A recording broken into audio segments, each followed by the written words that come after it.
Dewan Guru. Yang saya hormati pula Ibu Kuning sebagai CGP Angkatan 11. Yang saya hormati pula Bapak Ibu Dewan Guru SDN 1 Kumendung. Pertama-tama kita panjatkan puji syukur kehadirat Tuhan Yang Maha Esa, karena pada hari ini walaupun sudah siang kita masih diberi kesehatan bisa melaksanakan kegiatan yang akan dilaksanakan oleh Ibu Kuning dalam rangka yaitu untuk memenuhi tugas CGP Angkatan ke-11 ini. Semoga apa yang nanti diberikan oleh Bu Kuning yaitu dalam rangka diseminasi budaya positif ini bisa bermanfaat bagi kita semua, terutama yaitu bagi lembaga, nanti bisa memberi pengaruh yang positif, terutama yaitu untuk Bapak Ibu Dewan Guru nanti bisa terinspirasi dengan apa yang sudah disampaikan oleh Ibu Kuning Tribus Wanita ini. Mungkin hanya itu yang bisa saya sampaikan. Semoga nanti kita tetap bisa mengikutinya sampai akhir. Dan sekali lagi saya ucapkan terima kasih kepada Ibu Kuning. Semoga nanti kegiatan CGP-nya ke depan itu bisa lebih berjalan lancar lagi. Mungkin dari saya itu saja. Saya akhiri. Wassalamualaikum. Assalamualaikum warahmatullahi wabarakatuh. Selamat pagi dan salam sejahtera bagi kita semua. Selamat pagi. Yang terhormat Kepala SD Negeri 1 Kumendung dan TK Dharma Wanita, yang saya hormati Bapak Ibu Guru SD Negeri 1 Kumendung dan TK Dharma Wanita. Sebelumnya terima kasih atas kehadirannya berkenan menghadiri diseminasi budaya positif sebagai tugas dari saya, Kuning Tribus Wanita, calon guru penggerak angkatan 11 dari SD Negeri 1 Kumendung, Kabupaten Banyuwangi. Ini adalah tugas aksi nyata modul 1.4 tentang budaya positif. Nah, Bapak Ibu, kelihatannya kok sudah ngantuk, sudah lelah. Coba supaya tidak ngantuk dan tidak lelah, Bapak Ibu di momen berdiri dulu. Kita ice breaking dulu sebelum memulai kegiatan.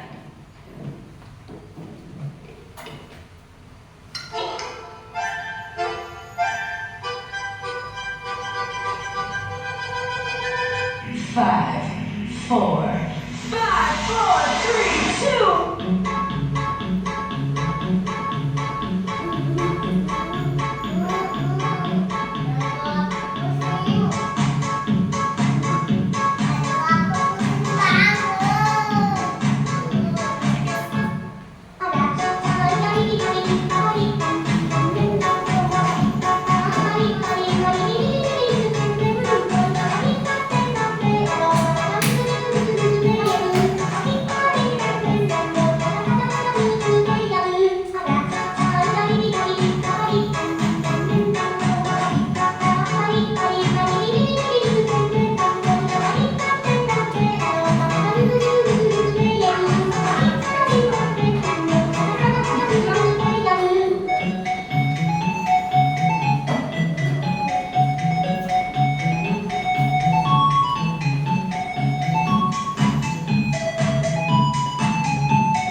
Ya, terima kasih Bapak Ibu yang luar biasa.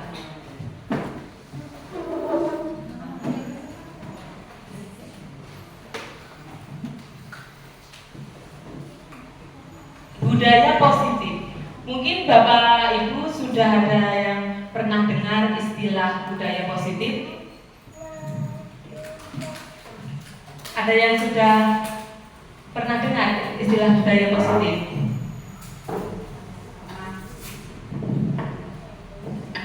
Pernah. Oke. Bu Ana sudah pernah. Apa Bu kira-kira budaya positif itu? Budaya positif kalau menurut penangkapan saya itu adalah suatu sikap, tingkah laku, kegiatan yang dilakukan sehari-hari, maksudnya itu sering ya, itu yang baik. Terima kasih. Iya, betul sekali. Budaya positif itu kegiatan yang sering dilakukan dan bersifatnya baik. Ya, budaya positif itu memang memunculkan motivasi intrinsik dari diri anak untuk selalu berperilaku baik, berperilaku bertanggung jawab dan mandiri. Konsep inti budaya positif itu terdiri dari perubahan paradigma belajar, disiplin positif, motivasi perilaku manusia, kebutuhan dasar murid, posisi kontrol restitusi, keyakinan kelas, dan yang terakhir segitiga restitusi.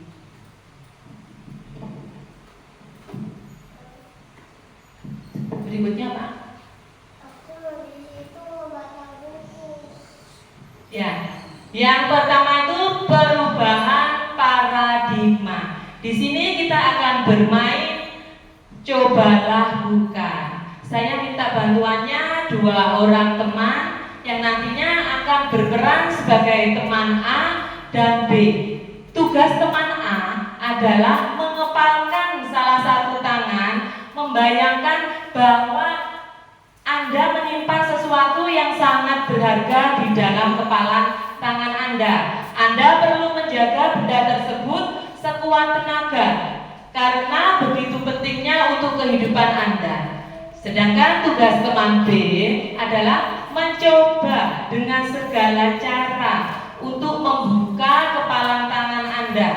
Teman B boleh membujuk, menghardik, mengintimidasi, memarahi, menggoda, menggelitik, bahkan menawari Anda uang agar Anda bersedia membuka kepalan tangan Anda. Kira-kira nanti apa yang terjadi? Saya minta bantuan 2 teman untuk berperan sebagai teman A dan B. Siapa yang bersedia?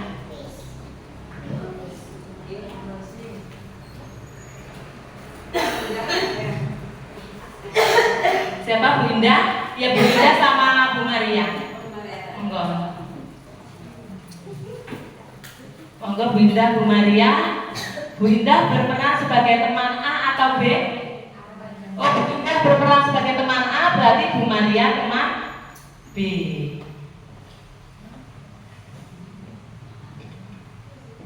Bu Indah berarti nanti menggenggam. Bu Indah teman A, Bu Indah menggenggam, mengepalkan salah satu tangannya, membayangkan Anda menyimpan sesuatu yang sangat berharga di dalam kepalan tangan Anda ya. Nanti Bu Maria bisa, itu Bu Maria tugasnya membujuk, menghardik, mengintimidasi, memarahi, menggoda, menggelitik, bahkan menawari Bu Indah uang agar Bu Indah mau membuka kepalan tangannya tadi ya. Ini teman A dan B bisa berperan sebagai murid dan murid atau guru dan guru, ini tidak masalah profesi. Teman. Iya. Oh, ya tadi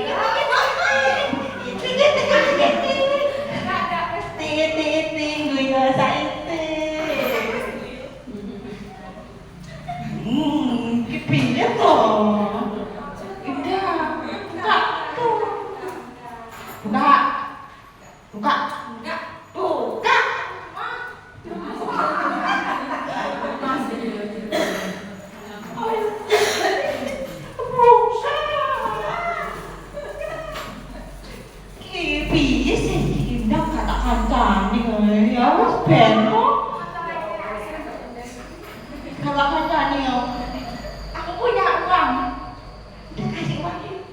si Iwan buka kok ayo.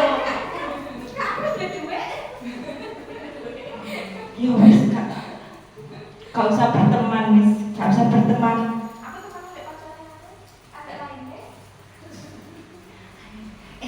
Indah, kamu kok cantik. Kamu kok cantik tuh, ya ampun, cantiknya.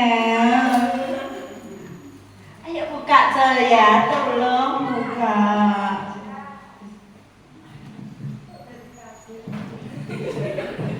Ya, terima kasih Bu Indah sama Bu Maria. Ya, tadi bagaimana? Kita lihat apa yang terjadi. Apakah Bu Indah mau membuka kepalan tangannya tadi? Iya, Bu Indah bersikokoh tidak mau membuka. Sedangkan meskipun dibujuk, dirayu, dihadik sama Bu Maria, Bu Indah tetap kekeh dengan pendiriannya untuk tidak membuka kepalan tangannya. Ya, di sini dapat diketahui bahwa kita itu sebenarnya tidak bisa mengontrol orang lain. Yang bisa mengontrol itu hanya diri kita sendiri. Miskonsepsi tentang teori kontrol. Yang pertama, ilusi guru mengontrol murid. Ya, Bapak Ibu misalnya kadang kita menyuruh murid kita untuk melakukan sesuatu. Ya, sebenarnya murid itu mau melakukan sesuatu itu karena apa? Belum tentu itu karena motivasi dari dalam dirinya. Karena dia bisa aja takut karena oleh guru itu, jadi dia melakukannya. Kemudian ilusi bahwa semua penguatan positif, efektif dan bermanfaat. Ya, itu hanya ilusi bahwa penguatan positif itu bisa berupa bujukan itu ya. Nanti kalau bujukan itu kan lama-kelamaan anak bisa bosan dan kemudian akan mengabaikan bujukan-bujukan itu. Ya. Terus yang ketiga, ilusi bahwa kritik dan membuat orang merasa bersalah dapat menguatkan karakter. Ya, bahwa kritik dan membuat orang merasa bersalah dapat menguatkan karakter ini hanya sebuah ilusi juga. Ya, kritik dan membuat orang bersalah ini hanya akan membuat identitas gagal seorang murid. Murid merasa gagal. Kemudian ilusi bahwa orang dewasa memiliki hak untuk memaksa. Kita sebagai guru bisa dianggap dewasa daripada murid kita. Bahwa orang dewasa memiliki hak untuk memaksa. Kita tidak bisa memaksa murid-murid kita. Yang bisa kita lakukan adalah menumbuhkan motivasi intrinsik dalam diri anak agar anak-anak bisa berbuat sesuai dengan nilai yang diyakini pada dirinya, sehingga itu akan bertahan dalam jangka lama, bahkan selamanya. Next. Ya, ini perubahan paradigma stimulus respon ke teori kontrol. Kalau dulu kita menggunakan stimulus respon, dan sekarang kita harus berubah menuju teori kontrol. Stimulus respon realitas, kebutuhan kita sama. Realitas, kebutuhan kita berbeda. Ya, kita tidak boleh menganggap kebutuhan kita sama dengan kebutuhan orang lain. Begitu juga anak-anak dalam satu kelas kita yang terdiri dari beberapa anak, kita tidak bisa menganggap anak-anak kita, murid kita itu sama. Kita harus mengetahui kebutuhan mereka karena kebutuhan mereka itu berbeda satu sama lainnya. Dan yang kedua, semua orang melihat hal yang sama. Itu kita akan mengubah ke setiap orang memiliki gambaran yang berbeda. Ya, keinginan anak dalam kelas itu berbeda satu sama lainnya. Jadi kita harus memperhatikan itu. Kemudian kita mencoba mengubah orang agar berpandangan sama dengan kita. Kita berusaha memahami pandangan orang lain tentang dunia. Seperti kegiatan tadi yang menggunakan stimulus respon, kita mencoba mengubah kayak Bu Indah. Bu Maria berusaha mengubah Bu Indah supaya mau membuka kepala tangannya, tapi apa?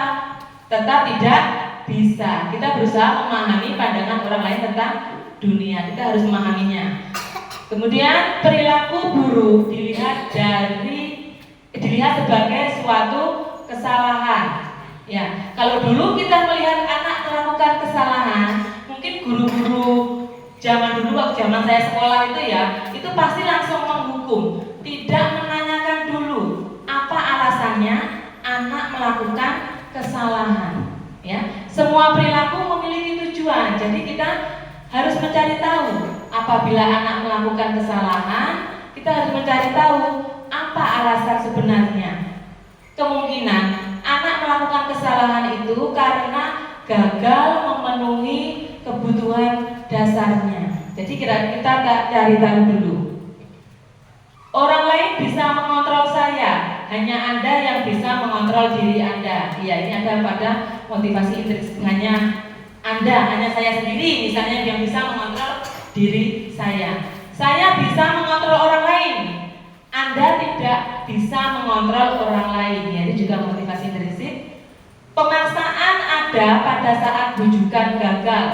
Kolaborasi dan konsensus menciptakan pilihan-pilihan baru. Ini misalnya saat anak membuat masalah, itu kita harus kolaborasi dan menciptakan kesepakatan agar anak itu bisa bertanggung jawab atas kesalahannya. Kemudian yang model berpikir menang kalah, model berpikir menang-menang. Ya, kalau guru sedang dihadapi dengan anak yang bermasalah, itu jangan beranggapan oh gurunya pasti menang, like ngomongi si murid ini. Ya, belum tentu. Kita harus menciptakan model berpikir menang-menang pada anak. Jadi kita tanyakan alasannya kepada anak, kemudian anak kita ajak mencari solusinya untuk masalahnya sendiri. Next. Ya, Bapak Ibu, dengan pembelajaran dengan paradigma baru.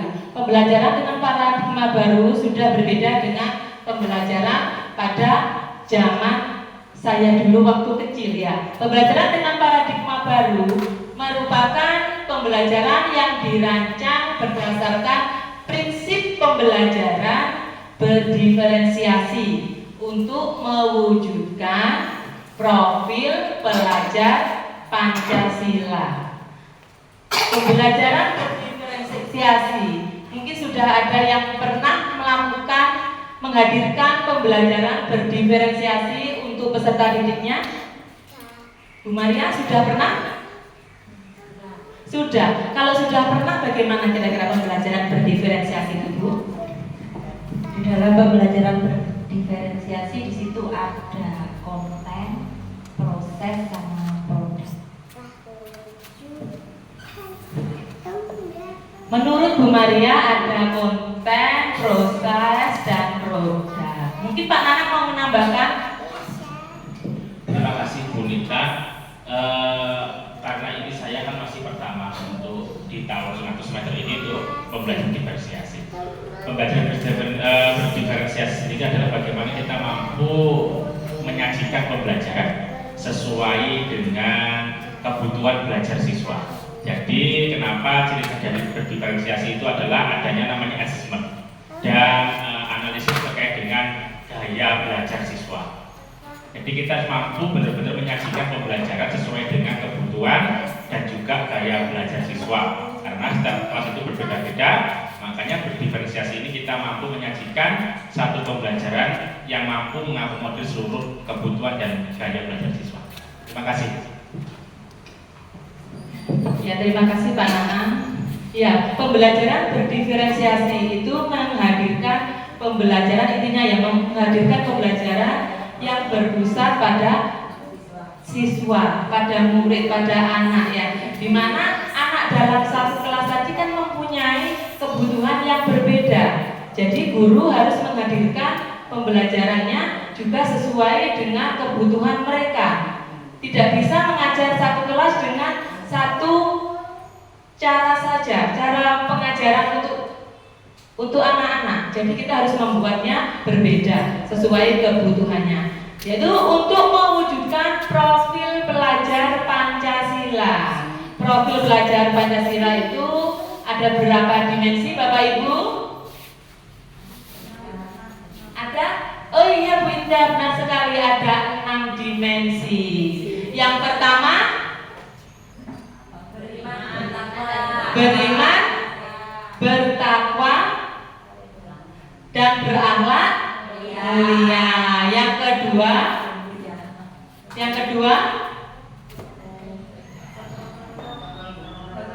berkebinekaan global. Yang ketiga, gotong royong. Yang keempat, mandiri. Yang kelima, kreatif. Dan yang keenam, bernalar kritis. Itu sebenarnya mudah karena ada lagunya. Di YouTube itu banyak lagunya. Ya, Bu Rista bisa coba lagunya. Belajar Pancasila, beriman dan bertakwa pada Tuhan yang Esa dan berakhlak mulia, berkebinekaan global, gotong royong mandiri, kreatif dan bernalar kritis. Ya, tepuk tangan untuk kita semua Bapak Ibu. Ya, untuk mengingatnya ada lagunya. Berikutnya disiplin positif. Ya, disiplin. Kalau kita mendengar kata disiplin, itu identik dengan apa, Bapak Ibu? Disiplin. Taat, patuh pada aturan. Ya, taat, patuh pada aturan. Ya, tata tertib ya. Kalau di kelas dulu kan adanya tata tertib, peraturan gitu ya. Itu kaitannya sama disiplin. Disiplin berasal dari bahasa Latin yaitu disiplina yang artinya belajar. Makna asal dari kata ini berkonotasi dengan disiplin diri dari murid-murid menurut Socrates dan Plato. Disiplin diri membuat orang menggali potensinya menuju sebuah tujuan dan apa yang dia hargai. Namun dalam budaya kita, makna kata disiplin telah berubah menjadi sesuatu yang dilakukan seseorang pada orang lain untuk mendapatkan kepatuhan. Kecenderungan umum adalah menghubungkan kata disiplin dengan ketidaknyamanan, bukan dengan apa yang kita hargai atau pencapaian suatu tujuan mulia. Next. Ya, disiplin positif. Disiplin positif adalah pendekatan disiplin yang mengajarkan tanggung jawab kepada anak dan mengembangkan kesadaran diri berdasarkan nilai-nilai kebajikan.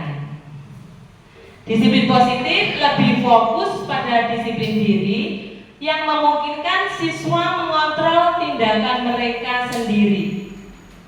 Dengan disiplin diri, siswa dapat memahami dan menyadari tindakan mereka berdasarkan motivasi intrinsik, bukan karena pujian atau hukuman. Next.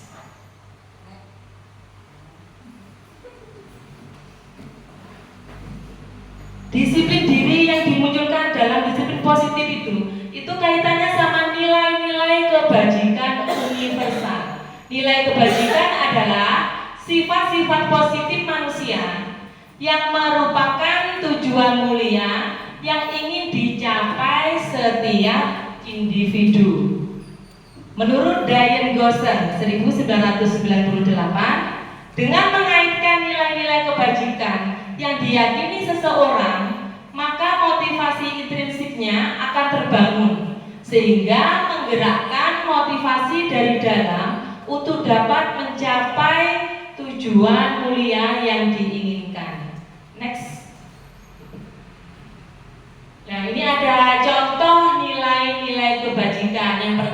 dari 9 pilar karakter Indonesian Heritage Foundation IHF. Itu berupa nilai kebajikannya cinta Tuhan dan segenap ciptaannya, kemandirian dan tanggung jawab, kejujuran, amanah diplomatis, hormat dan santun, dermawan, suka menolong dan gotong royong, percaya diri, kreatif dan pekerja keras, kepemimpinan dan keadilan, baik dan rendah hati, toleransi, kedamaian dan kesatuan.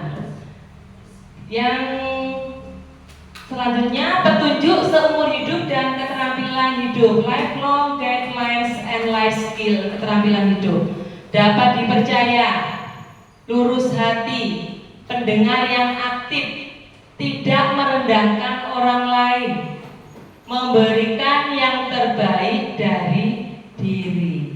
Next. Nilai kebajikan yang ingin dicapai oleh anak Indonesia kita, kenal dengan profil pelajar Pancasila. Ya, ini ada 6 dimensinya yang tadi disebutkan. Yang pertama, beriman dan bertakwa kepada Tuhan Yang Maha Esa dan berakhlak mulia, berkebinekaan global, gotong royong, mandiri, kreatif, dan bernalar kritis. Tentunya kita sebagai guru ingin anak-anak didik kita mempunyai nilai moral yang baik, berakhlak mulia, dan yang sesuai dengan berkebinekaan global, sesuai dengan negara kita Indonesia yang terdiri dari berbagai suku bangsa. Kemudian gotong royong di sini maksudnya bukan hanya gotong royong membersihkan lingkungan ya. Gotong royong di sini maksudnya kerjasama, kolaborasi. Jadi murid-murid kita bisa berkolaborasi dengan sesama murid, kolaborasi dengan guru, dan mandiri. Kalau mandiri itu anak-anak mempunyai rasa ingin terus belajar. Jadi tanpa paksaan anak-anak mempunyai keinginan untuk terus belajar. Kreatif, ya anak-anak diharapkan dapat menciptakan sesuatu yang menjadi karyanya. Dan yang terakhir, bernalar kritis, diharapkan anak-anak itu mampu menyaring informasi yang mereka dapat dan membuat informasi itu bermakna dalam pembelajarannya. Next. Motivasi perilaku manusia. Ada 3 motivasi perilaku manusia menurut Diane Goshen. Itu yang pertama, menghindari ketidaknyamanan atau hukuman. Ya, motivasi yang pertama ini adalah motivasi terendah dari motivasi perilaku manusia. Menghindari ketidaknyamanan atau hukuman dalam diri seseorang pasti akan bertanya, apa yang akan saya dapatkan jika tidak melakukan perilaku tersebut.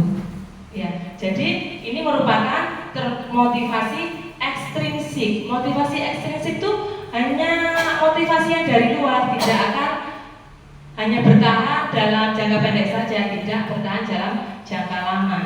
Kemudian mendapatkan imbalan atau penghargaan dari orang lain. Ya, dalam benaknya itu pasti pertanyaannya, apa yang akan saya dapatkan lagi dari jika melakukan perbuatan ini. Jadi anak akan, misalkan anak kita berikan penghargaan atau imbalan, anak akan pikirannya ingin terus mendapatkan penghargaan. Kalau misalkan kita berhenti memberikan penghargaan atau imbalan, kemungkinan anak itu akan malas, perilakunya berubah, tidak sesuai yang kita inginkan. Ini termasuk motivasi ekstrinsik juga.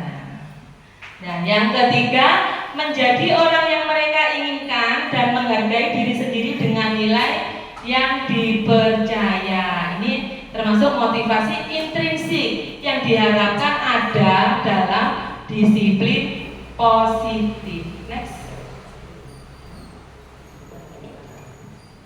Nah, coba Bapak Ibu, ini ada setuju atau setuju. Coba yang pertama, hukuman di sekolah dapat mendisiplinkan anak. Kira-kira Bapak Ibu setuju atau tidak? Tidak setuju. Coba yang kedua, pemberian hukuman dengan hal positif seperti membaca atau membersihkan halaman sekolah dapat meningkatkan disiplin anak. Setuju apa mboten? Setuju. Ada yang setuju, ada yang mboten. Nggih. Yang ketiga, memberi penghargaan dapat meningkatkan motivasi belajar anak. Setuju apa mboten? Setuju. Mungkin ada yang tidak setuju? Memberi penghargaan ada. Yang keempat, membuat anak merasa bersalah memberi dampak lebih ringan dibanding menghukum. Setuju apa mboten? Membuat anak merasa bersalah, produk gagal tadi, identitas gagal. Memberi dampak lebih ringan dibanding menghukum.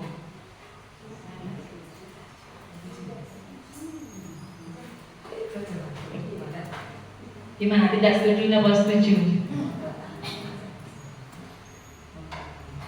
Membuat anak merasa bersalah memberi dampak lebih ringan dibanding menghukum.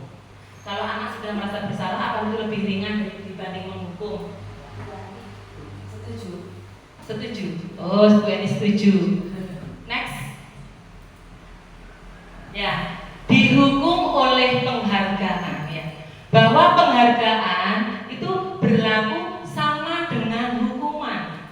Dalam arti meminta atau membujuk seseorang melakukan sesuatu untuk memenuhi suatu tujuan tertentu dari orang yang meminta atau membujuk. Jadi sama, penghargaan sama hukuman itu sama. Dorongannya eksternal dan akan ada faktor ketergantungan. Beberapa dampak dari pemberian penghargaan. Next. Ya, dihukum oleh penghargaan. Dampaknya pengaruh jangka pendek dan panjang. Pengaruh jangka pendek dan panjangnya itu kalau anak terbiasa diberikan penghargaan, jadi anak itu malah nantinya akan lupa tindakan baiknya yang sudah dilakukan karena pikirannya itu hanya ke penghargaannya saja. Jadi dia tidak menyadari aku ki wis perbuatanku wis apik piye. Nah, jadi anak tidak menyadari. Kemudian penghargaan tidak efektif. Ya, maksud di sini kalau penghargaan tidak efektif, itu kalau kita memberikan penghargaan itu harus terus memberikan penghargaan. Ya, misalkan Bu Indah selalu memberikan penghargaan untuk muridnya. Ya, dikasih stiker, entah itu stiker atau apa itu. Kemudian ketika Bu Indah tidak masuk, digantikan dengan Bu Titis misalnya ya. Digantikan Bu Titis. Nah, anak-anak akan meminta kepada Bu Titis, mana stikernya Bu? Ya, sementara Bu Titis tidak memberikan stiker. Jadi kalau penghargaan itu tidak efektif, jadi akan terus diminta terus penghargaan itu supaya anak mau melakukan perbuatan tersebut. Penghargaan merusak hubungan. Ya, penghargaan dapat merusak hubungan ya ternyata. Itu karena ketika kita mengumumkan misalnya juara di kelas 6 misalnya ya, juara di kelas 6 diraih oleh siapa kemarin muridnya yang Mimi ya. Nanti yang ada di urutan kedua atau ketiga biasanya itu ada rasa iri sehingga mereka dan sebagian besar murid kelas 6 akan tidak suka dengan Mimi. Ya, itu penghargaan merusak hubungan. Kemudian penghargaan mengurangi ketepatan. Penghargaan menurunkan kualitas. Penghargaan mematikan kreativitas. Penghargaan itu menghukum. Maksudnya di sini penghargaan itu menghukum itu misalnya kita mengharapkan suatu penghargaan dan ternyata kita tidak dapat meraihnya. Jadi diri kita akan merasa gagal dan tidak mau berusaha lagi. Dan motivasi dalam diri. Maksudnya di sini motivasi dalam diri. Ketika anak SD kelas 1 biasanya itu kan mulai belajar membaca, belajar membaca.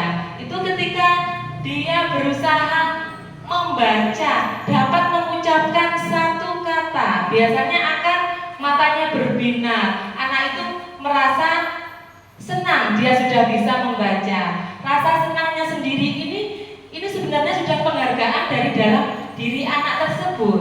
Kalau kita memberikan penghargaan berarti akan mematikan motivasi alamiahnya itu. Next.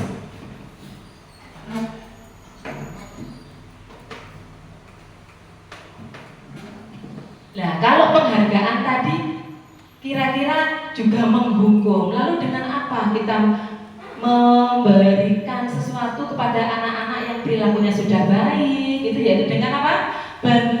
Apresiasi.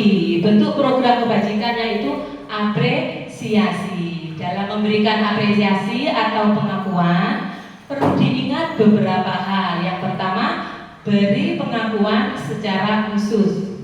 Kemudian beri pengakuan secara pribadi dan beri pengakuan kepada semua murid. Tentunya kalau semua murid harus bergantian, ya. Kalau beri pengakuan secara konsisten, jadi harus tetap, kalau memberi pengakuan harus konsisten, harus tetap berkelanjutan. Fokus pada proses. Next.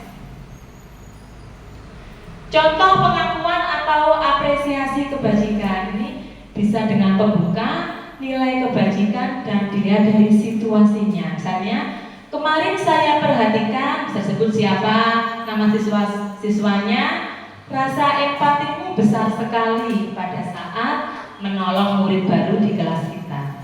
Kemudian, saya menghargai kepedulianmu pada saat kamu membantu teman-temanmu di tugas kelompok. Terima kasih untuk rasa tanggung jawabmu pada saat kamu memungut kertas yang berserakan di lantai. Next. Ya. Coba Bapak Ibu guru perhatikan, di sini ada tindakan guru. Ada tindakan guru, 7 tindakan guru, dan mana yang termasuk hukuman atau konsekuensi. Coba kita lihat yang pertama, mencatat 100 kali di dalam buku kalimat saya tidak akan terlambat lagi karena terlambat ke sekolah. Jadi dia disuruh menulis di buku sebanyak 100 kali. Ini termasuk hukuman atau konsekuensi? Hukuman.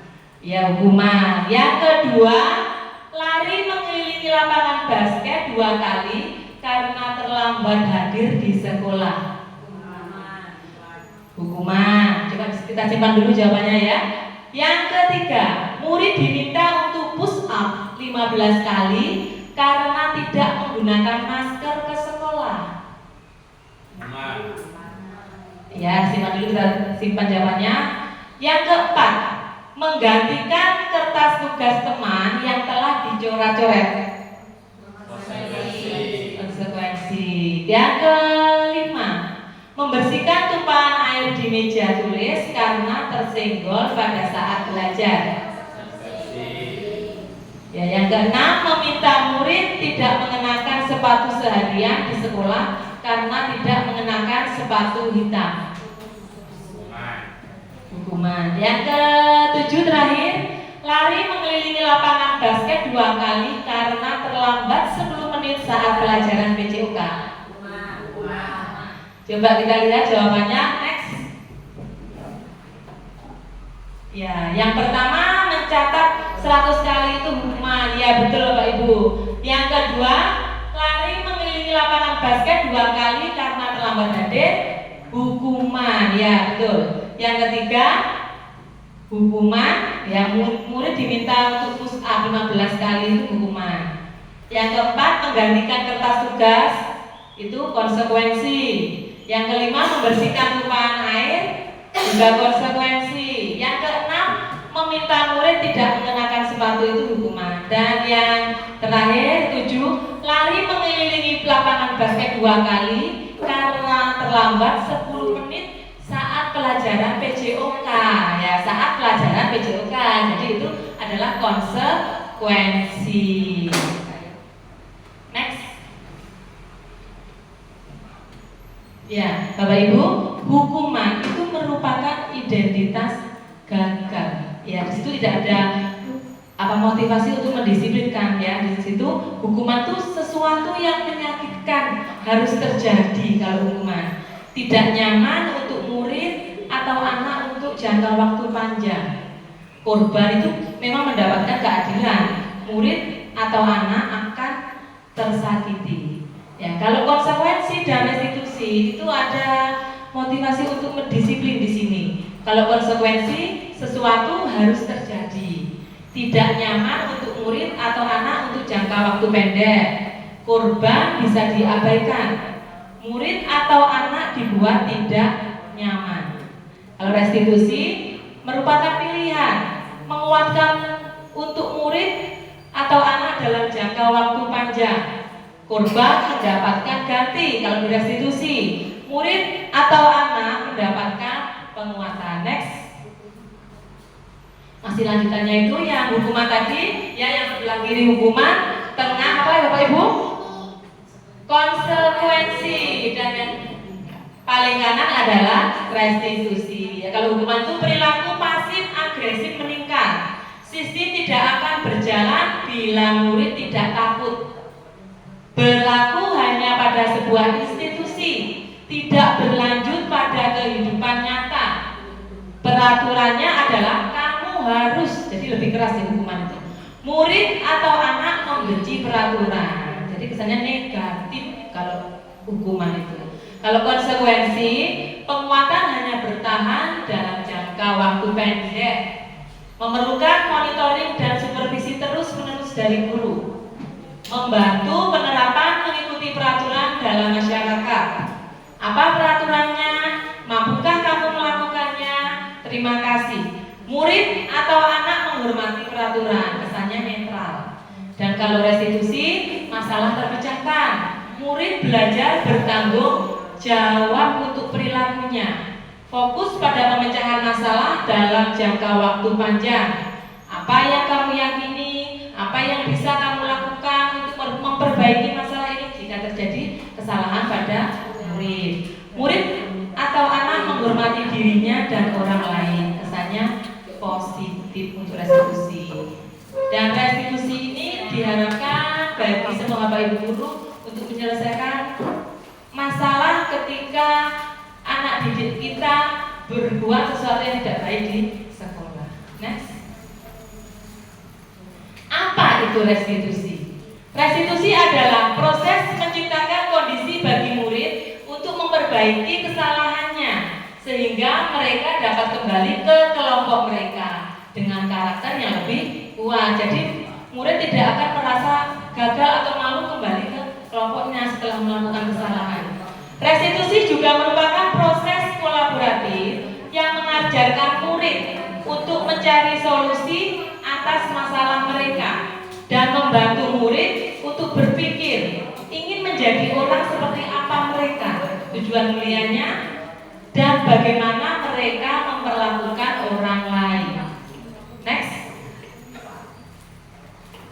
Ada 9 ciri-ciri restitusi. Yang pertama, bukan untuk menebus kesalahan, namun untuk belajar dari kesalahan. Yang kedua, memperbaiki hubungan. Dan yang ketiga, tawaran, bukan paksaan. Yang keempat, restitusi menuntun untuk melihat ke dalam diri. Restitusi mencari kebutuhan dasar yang mendasari tindakan. Restitusi diri adalah cara yang paling baik. Restitusi fokus pada karakter, bukan tindakan. Restitusi fokus pada solusi. Restitusi mengembalikan murid yang berbuat salah pada kelompoknya. Next.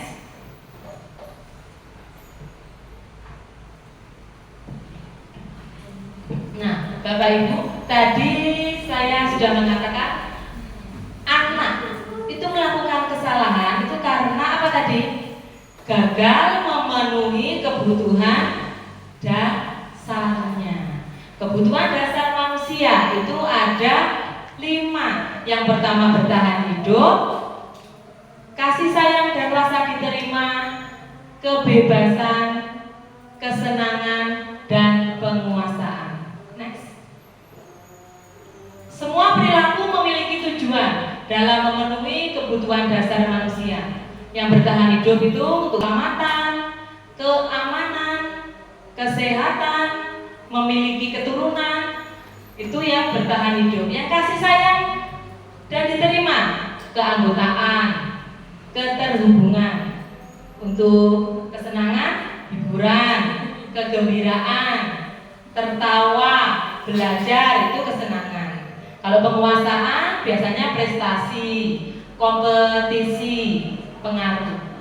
Kebebasan, kemerdekaan, pilihan, kreativitas. Next.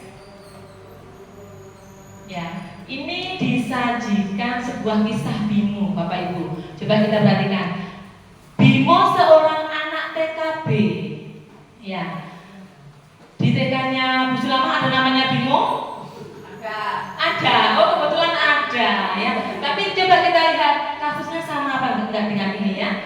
Bimo seorang anak TKB selalu berlari keluar kelas menuju jalan raya di depan sekolahnya yang ramai dengan kendaraan. Tingkahnya membuat guru Bu Ani, kalau di Bu Sulama Bu Eni ya? Iya, hampir sama juga. Bingung dan seringkali lari mengejarnya. Yo, Abdullah ini ya. Apa diganti Bimo ganti Abdullah itu ya? Ada beberapa kemungkinan jawaban yang diberikan Bimo. Identifikasi kebutuhan yang ingin dipenuhi oleh Bimo. Jika respon Bimo sebagai berikut. Tadi ada 5 kebutuhan dasar. Kira-kira kalau jawabannya Bimo, aku senang main kejar-kejaran dengan ibu guru, seru. Kira-kira kebutuhan dasar yang mana yang ingin dipenuhi Bimo? Aku senang main kejar-kejaran dengan ibu, seru. Apa? Iya, kesenangan. Aku senang main kejar-kejaran dengan ibu guru, seru. Ya, yang kedua, ibu kejar aku karena ibu guru sayang aku. Iya, kasih sayang, betul sekali Ibu. Yang ketiga, aku hebat kan, bisa buat guru kejar aku. Apa? Aku hebat kan, apa? Ujian, aku hebat kan,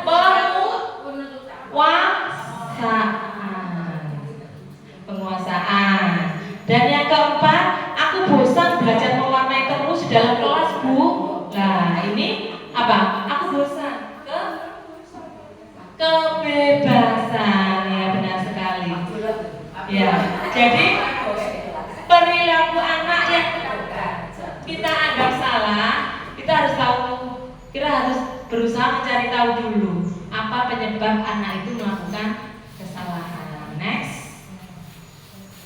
Ya, ada posisi kontrol restitusi, posisi kontrol guru dalam memberikan pendidikan, pengajaran di sekolahan. Itu ada 5 posisi kontrol. Yang pertama penghukum, dan yang kedua pembuat merasa bersalah.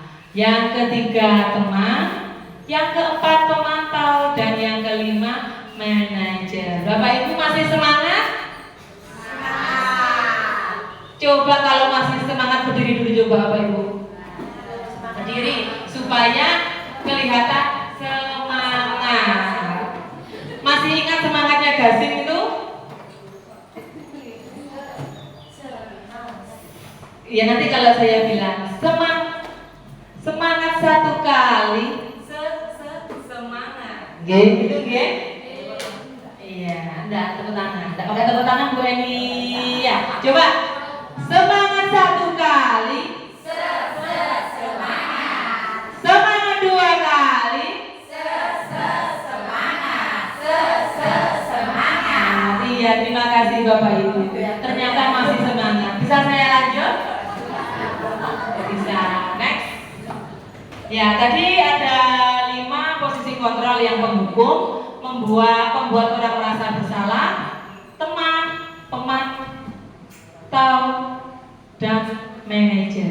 Ya, kalau penghukum dan pembuat orang merasa bersalah itu motivasinya untuk menghindari hukuman. Ya, kalau teman dan pemantau mengharapkan imbalan atau ketergantungan pada orang lain, itu motivasinya. Kalau manajer menghargai diri sendiri. Kalau penghukum itu biasanya guru itu menghardik, menunjuk-nunjuk, menyakiti, menyindir. Kalau penghukum, guru berkata, kalau kamu tidak melakukannya, awas ya, rasakan. Lah itu contoh penghukum. Hasilnya memberontak, menyalahkan orang lain dan berbohong. Ya, kaitan dengan dunia berkualitasnya, murid akan meletakkan guru di luar dunia berkualitasnya. Murid berkata, biarkan saja, nanti juga marah-marah lagi. Kalau kita sebagai penghukum, dampak pada murid mengulangi kesalahan. Ya, kalau dihukum kira-kira anak-anak nantinya akan apa? Biasanya hatinya sakit, dendam biasanya ya Bapak Ibu ya. Ya, kemudian pembuat orang merasa bersalah.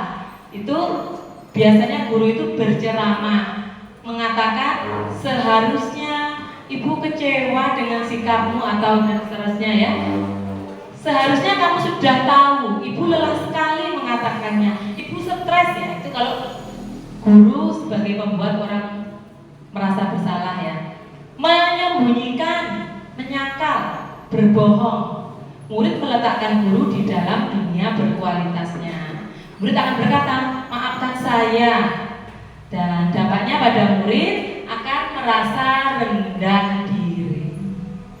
Dan yang sebagai teman, posisi kontrol sebagai teman, itu guru akan membuatkan alasan-alasan untuk muridnya. Dan guru biasanya berkata, ayolah lakukan demi ibu. Masa kamu tidak mau? Ingat ibu tidak. Masa kamu tidak mau? Ingat tidak, ibu pernah bantu. Ya, seperti itu biasanya dikatakan gurunya. Hasilnya ketergantungan. Murid akan ketergantungan sama gurunya. Sebenarnya ada kebaikannya juga ya kalau murid ketergantungan. Tapi kalau lama-kelamaan jadi tidak baik.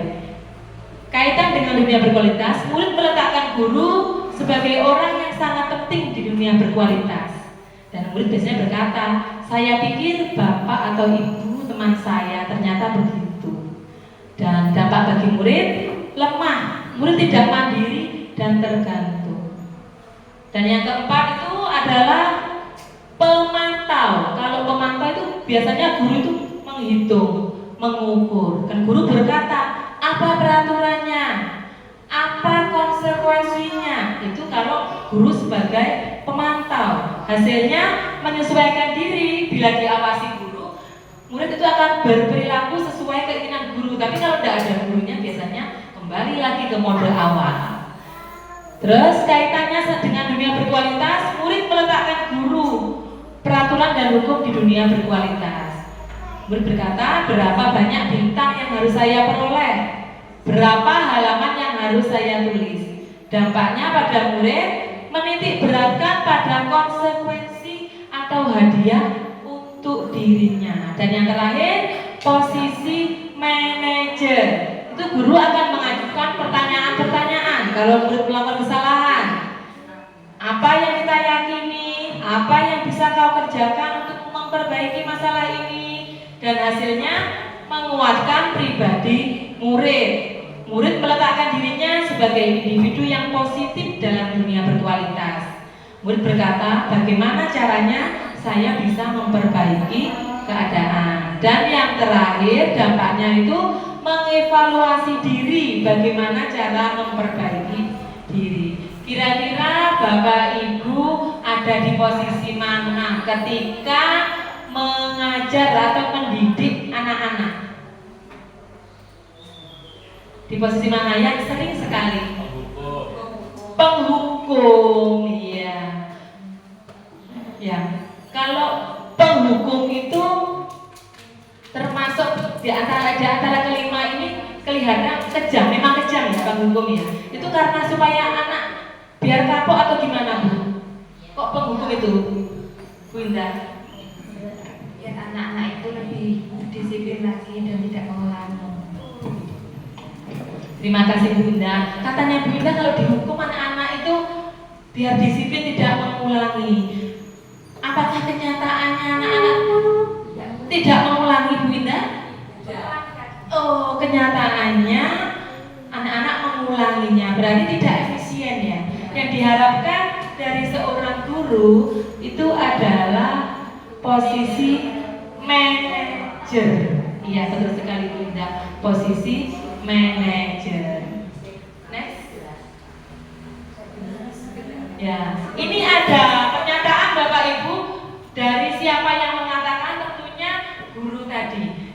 Beliau ada di posisi mana kira-kira jika pernyataannya saya kecewa sekali dengan kamu, kira-kira posisi apa? Penghukum, pembuat rasa bersalah, teman, pemantau, manajer. Ya, kita simak jawabannya nanti ya. Coba perhatikan. Kamu tidak pernah benar melakukannya.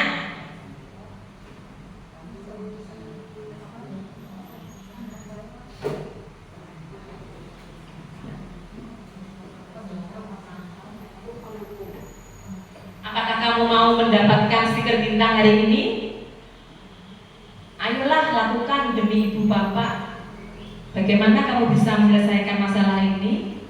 Kamu selalu yang paling terakhir.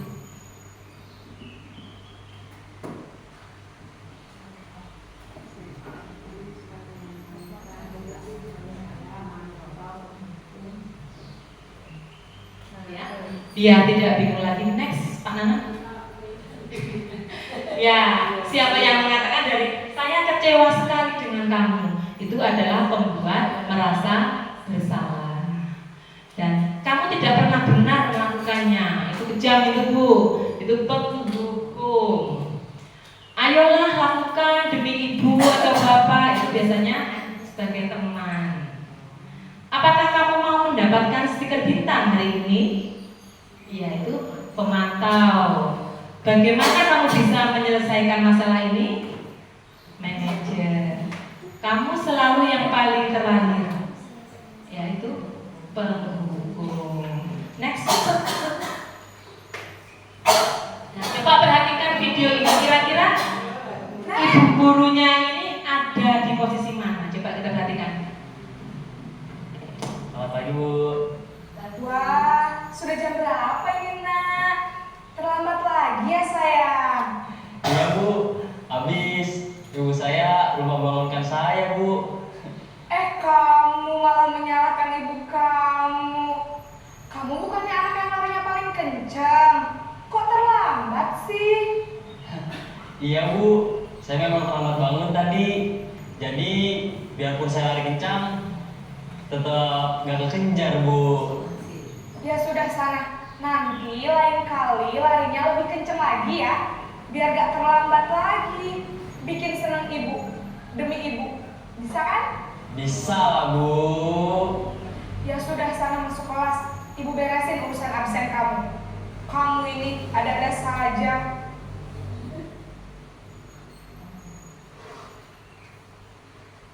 Nah, Bapak Ibu, kira-kira ibu guru dalam video ini posisinya sebagai apa yang digunakan? Sebagai teman. Ya betul sekali ya Pak Ibu Guru. Coba kita lanjutkan video yang kedua. Next.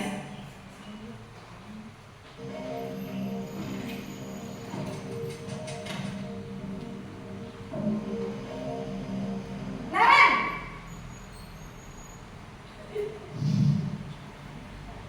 Selamat pagi Bu.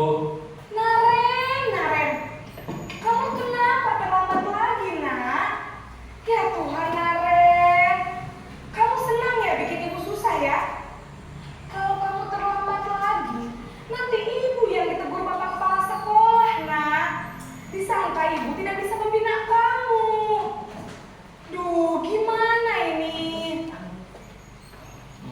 Maaf Bu. Duh Gusti Naren, kamu suka ya kalau ibu tegur bapak kepala sekolah? Terus, sekarang ibu harus tulis apa ini di buku absen? Ini kamu sudah sering terlambat loh. Ibu harus apa coba? Maaf Bu. Maaf.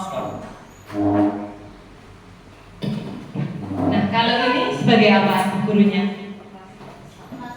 Iya, pembuat merasa bersalah. Next video.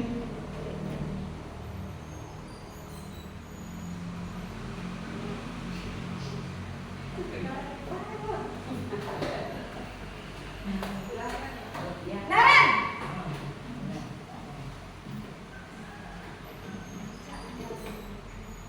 Sini kamu!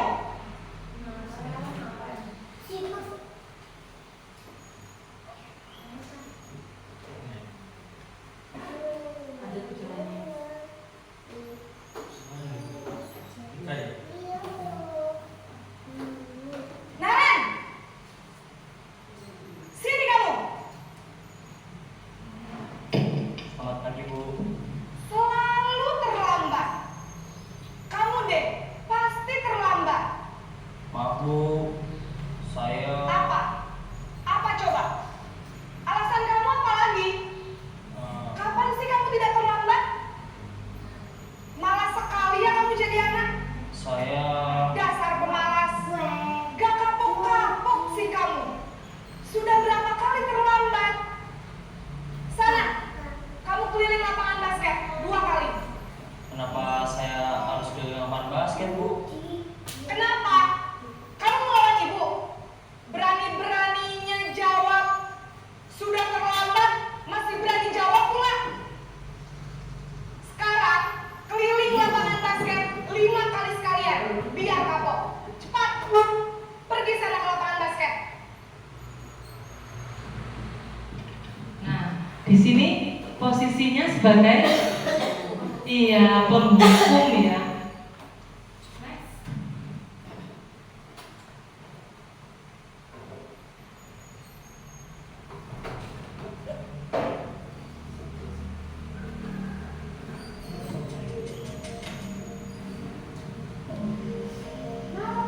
Naren!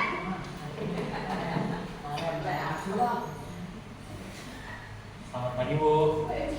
Selamat pagi, Naren. Maaf, Bu. Saya terlambat.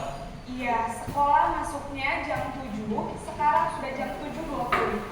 Jadi sekarang bagaimana ini, Naren? Maaf, Bu. Saya lupa setel alarm saya semalam. Baiklah, menurut kamu, keyakinan sekolah yang mana yang perlu kamu tingkatkan? Menghargai diri sendiri dan orang lain mungkin ya, Bu. Setuju. Jadi, apakah Naren meyakini prinsip saling menghormati tersebut? Iya, Bu. Saya meyakininya. Apakah Naren bersedia memperbaiki masalah keterlambatan ini? Bersedia, Bu. Bagaimana kamu akan perbaiki masalah keterlambatan ini? Saya akan coba untuk tidak lupa menyetel alarm saya, Bu. Baik, kalau Naren lupa menyetel alarm di rumah, ada orang yang kira-kira bisa bantu mengingatkan tidak? Ada, Bu. Kakak saya, Kak Emma. Ada lagi selain Kak Emma? Selain Kak Emma, ada ibu saya. Baik, jadi yang mengingatkan Naren adalah Kak Emma dan ibu kamu ya? Kira-kira akan mulai start alarm kapan nih, Naren? Setelah pulang sekolah, akan segera saya lakukan. Baik, jadi Naren akan setel alarm untuk bangun besok pagi dan akan diingatkan oleh kakak dan ibunda Naren ya. Ada lagi yang mungkin perlu dilakukan, Naren, agar tidak terlambat bangun lagi. Tidak ada, Bu. Baik, Naren, terima kasih untuk kerjasama kamu. Sekarang kamu perlu kembali ke kelas untuk belajar. Baik, Bu. Terima kasih. Ya, kalau di sini posisinya sebagai manajer. Ya lanjut, selanjutnya Pak Nam. Berikutnya tentang keyakinan kelas. Ya. Mengapa tidak peraturan saja? Mengapa harus keyakinan kelas? Bapak Ibu ada yang tahu? Kok keyakinan kelas, tidak peraturan saja? Mengapa? Untuk menjawabnya bisa dengan kalimat pemantik bawahnya itu. Mengapa kita memiliki peraturan harus menggunakan helm bila mengendarai roda 2? Mengapa kita memiliki peraturan harus datang tepat waktu ke sekolah? Semua itu dikembalikan lagi ke nilai-nilai keyakinan. karena akan lebih menggerakkan seseorang dari dalam dirinya. Kurang besar Pak?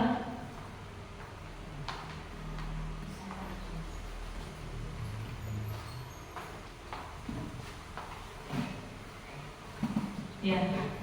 Mengapa kalau alasan kita misalnya kita menggunakan helm karena supaya tidak dihukum oleh polisi, itu kira-kira itu apa? Karena takut pekan peraturan. Tapi kalau kita kembalikan lagi, kita menggunakan helm untuk keselamatan, itu sudah kembali ke keyakinan diri kita. Ya, jadi kalau keyakinan itu lebih luas daripada peraturan. Mengapa kita tidak memiliki peraturan harus datang tepat waktu ke sekolah? Ya, kalau alasannya karena misalkan takut dimarahi kepala sekolah atau tidak mendapatkan penghargaan, ya itu bukan ke nilai keyakinannya. Kalau misalnya kita memiliki peraturan harus datang tepat waktu ke sekolah, itu karena muncul dari dalam diri kita, itu karena kita merasa disiplin, bertanggung jawab dengan tugas kita. Next. Ya, ini ada peraturan. Nanti kita lihat keyakinan atau nilai kebajikan yang dituju. Selalu kembalikan buku ke tempatnya. Dilarang mengganggu orang lain.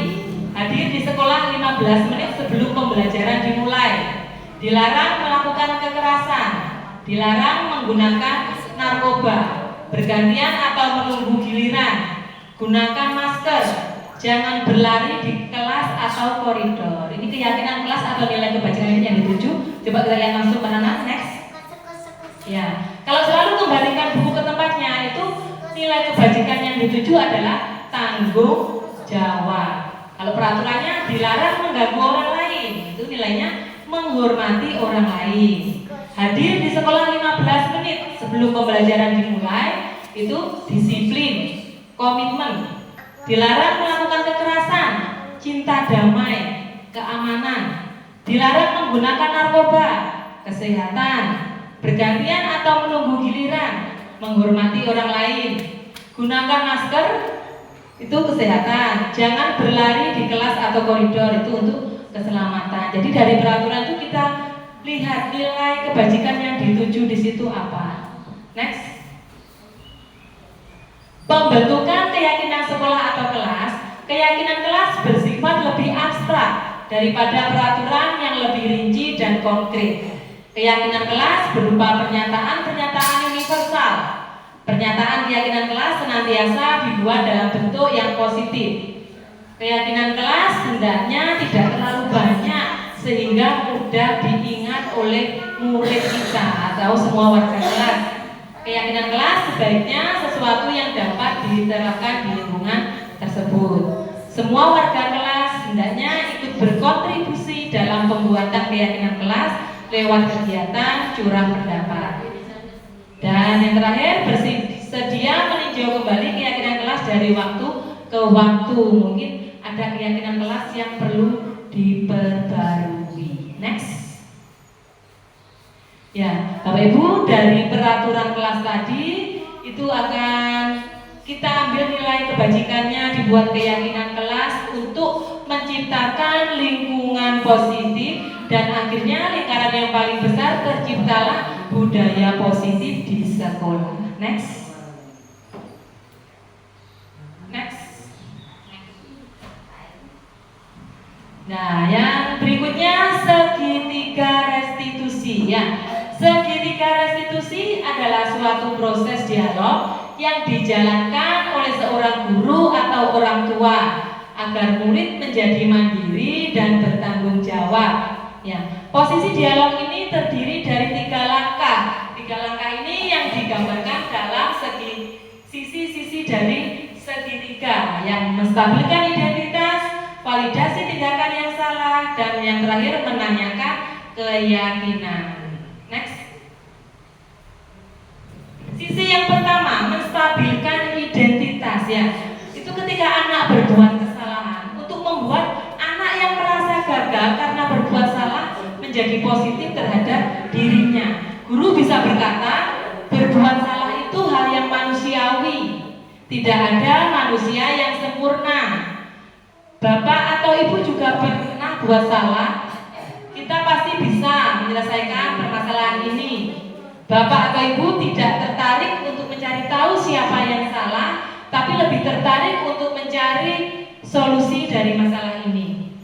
Dan terakhir, kalau kamu menyalahkan dirimu sendiri terus-menerus, apakah kamu bersikap baik pada dirimu sendiri? Next. Sisi yang kedua, validasi tindakan yang salah itu membantu siswa mengenali basic need atau kebutuhan yang ingin dipenuhinya ketika melakukan kesalahan itu. Pada dasarnya, setiap tindakan manusia tujuannya adalah memenuhi basic need, apakah itu power, freedom, love and belonging, fun, atau survival. Ya, biasanya guru berkata untuk memvalidasi tindakan yang salah. Kamu bisa saja kan melakukan hal yang lebih buruk, kamu tidak melakukannya kan? Kamu pasti punya alasan mengapa melakukannya. Apa yang penting bagi kamu? Kamu boleh tetap berusaha menjaga sikap itu, tapi tambahkan sikap yang lain, yang baru. Maukah kamu belajar cara lain untuk mendapat yang kamu butuhkan tanpa harus memukul? Apakah kamu bisa melakukan dengan lebih baik besok lagi? Next. Sisi yang ketiga terakhir itu menanyakan keyakinan.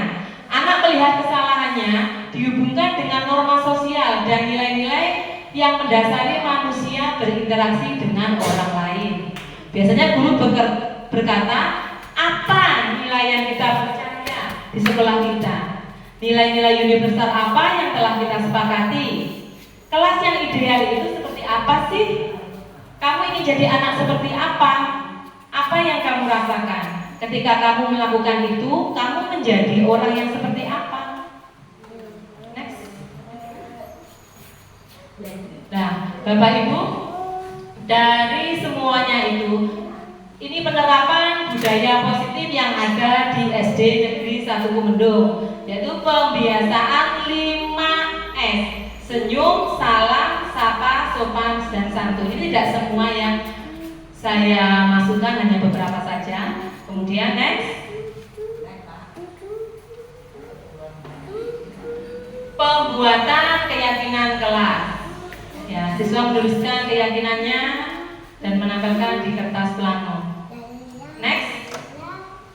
Ya, dan yang terakhir itu penerapan segitiga restitusi ketika murid melakukan kesalahan dengan tindakan menstabilkan identitas, validasi tindakan yang salah, dan terakhir menanyakan keyakinan.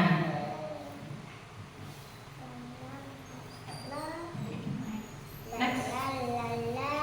Ya, Bapak Ibu, materi tentang diseminasi budaya positif itu sudah saya paparkan semua, dan saya minta refleksi untuk kegiatan hari ini. Materi hari ini tentang apa? Ada 2 refleksi. Yang pertama itu tadi, yang kedua perasaan saya setelah memahami budaya positif. Saya minta refleksinya untuk Bu Kepala Sekolah, Bu Ana. Terima kasih. Refleksi dari saya yaitu materi hari ini tentang budaya positif ya. Tentang budaya positif. Terus kemudian perasaan saya setelah memahami budaya positif. Budaya positif ini memang sangat diperlukan ya, sangat diperlukan, terutama yaitu dalam menghadapi siswa-siswi kita. Dan saya senang sekali dengan materi ini. Kenapa? Karena banyak sekali masukan-masukan yang selama ini mungkin belum saya pahami. Nah, sekarang jadi lebih dalam pahamnya.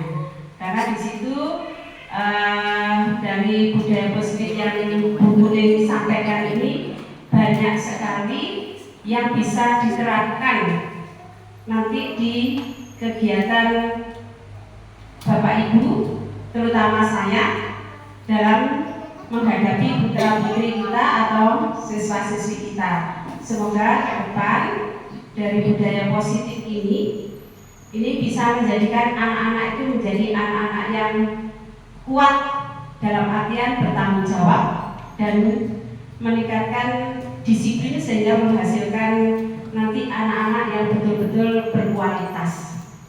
Terima kasih, mungkin dari saya itu.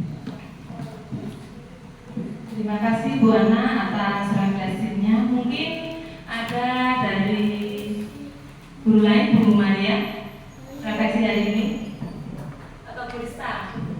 Bu Rista.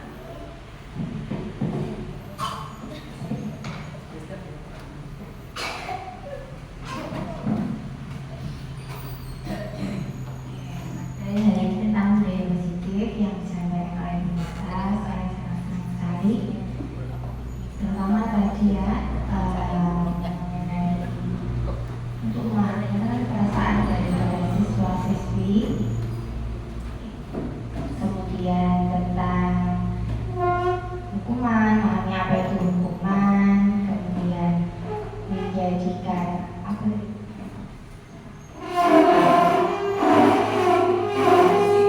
restitusi tadi, kemudian bagaimana sih kita menyelesaikan masalah kalau misalkan di kelas kita ada siswa yang melakukan kesalahan, kita tidak langsung menghukum, tetapi kita harus menelaah terlebih dahulu bagaimana, kenapa sih kok dia melakukan hal itu. Jadi tidak timbul perasaan yang menyakiti siswa kita. Saya harap nanti kedepannya saya akan menjadi lebih baik, bisa mendidik siswa saya supaya melakukan budaya-budaya positif lagi. Ya, terima kasih Bu Rista untuk refleksinya.